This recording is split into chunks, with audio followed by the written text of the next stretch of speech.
What's good, y'all? It's Wanyá from XBC100, and we're here today to review the XBC100 Smart Battery Checker and Servo Driver. So we've got a battery here, a 5,000 milliamp LiPo battery, and today we're going to unbox the XBC100 and go over it and see what kind of options this tech provides once you pick up one of these for yourself. So we're not going to waste any more time. We're going to jump right into it, and yeah. All right, so jumping right into it, we're going to unbox the XBC device. Now, first thing you'll notice when you open this device is that it's just going to be this device here. It's going to have the tassel on the bottom that you'll need to put onto it and the instruction manual, but other than that, it's just going to be this in the box. There's not going to be a charger or anything else. It's just going to be this. So you'll notice the first thing on this device is it's got a bunch of ports on it. It's got an IC3 connector. It's got a connector for, I'm actually not sure what this connector is for. If you guys want to let me know in the comment section down below. And then it looks like we've got like an Android port kind of thing. And we've got a 3-wire servo tester. And we've got a USB port. Now I do have a battery here up at the top, and it is a little bit charged. So hopefully it's charged enough to make this video work. So the way you turn this on, I mentioned earlier that I didn't have a power supply to charge it. So you're going to plug whatever battery you're checking straight into the device in the IC3 connector. If you don't have an IC3 connector, Spektrum does sell IC3 adapters, IC3 to IC5 adapters, and those should work perfectly fine using that with this. So the first thing that we see when we get onto the smart tech device is we have the battery life of the last 2 runs and the voltage as well that we output from the battery. We've also got the temperature and the life of the battery on the left. Now if we hit down, it's going to bring us to the main menu, where it tells us the type of battery that we're using, what kind of battery it is, and the 2S on the side as well. The 5,000 milliamp power tells us our cell count.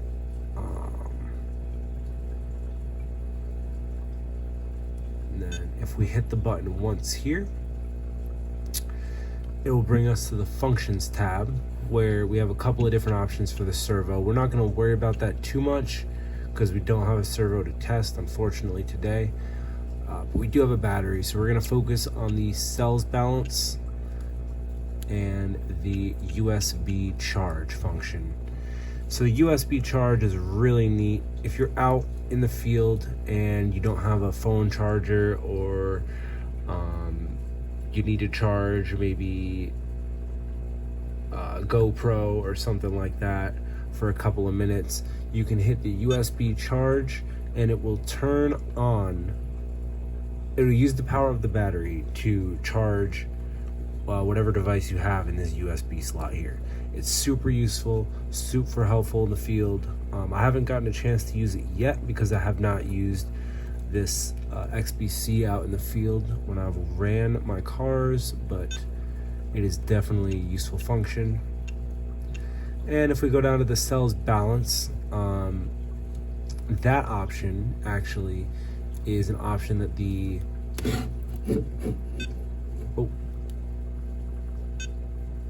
actually I'm gonna stop that. There we go. The cells balance option is an option that you should always be using after you run your cars.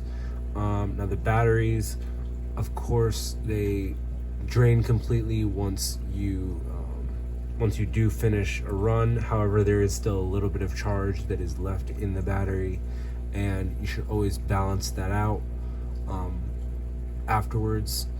just to make sure that the remaining charge that is in the battery doesn't just sit there.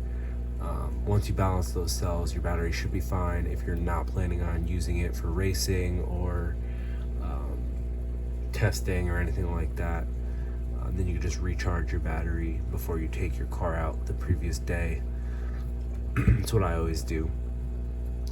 So we're not going to balance that now, even though that I probably should, but we're going to go ahead and do that later. Then we're going to go back to the main page, and the last page that we're going to check out here is if you hold this button down in the middle, it'll bring you to the page that I like to see, where you can change the storage voltage of your battery. You can change the charge current of your battery, make it charge a little bit faster. You could change the charge voltage of your battery, and the exception record, you can see that, and you can also update the battery from here with these three options. So if you did change the charge voltage or the charge current or the storage voltage, or the auto storage up at the top, which that's an awesome feature. You can change this, and the auto storage basically sets the battery to begin storage charging at whatever hour you set it at. Now it's automatically standard set to 75 hours. So after 75 hours of use of your battery being drained, it will automatically go into the automatic storage mode, and it will take,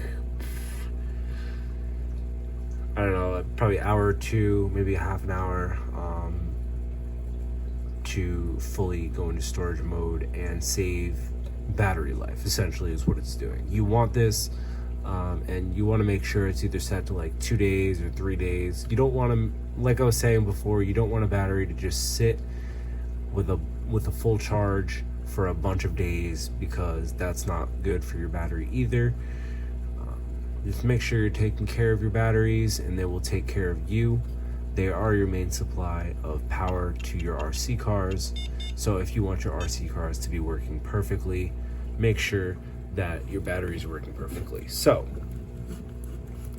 that being said, this was the Spektrum XBC100 smart charger and the Spektrum 2S 500 milliamp battery. Thank you all for watching. I really appreciate everybody who's come out to support the channel and the RC videos that I've been making in the past. That's all I had to say. Again, thank you for watching. This was XCW. We out.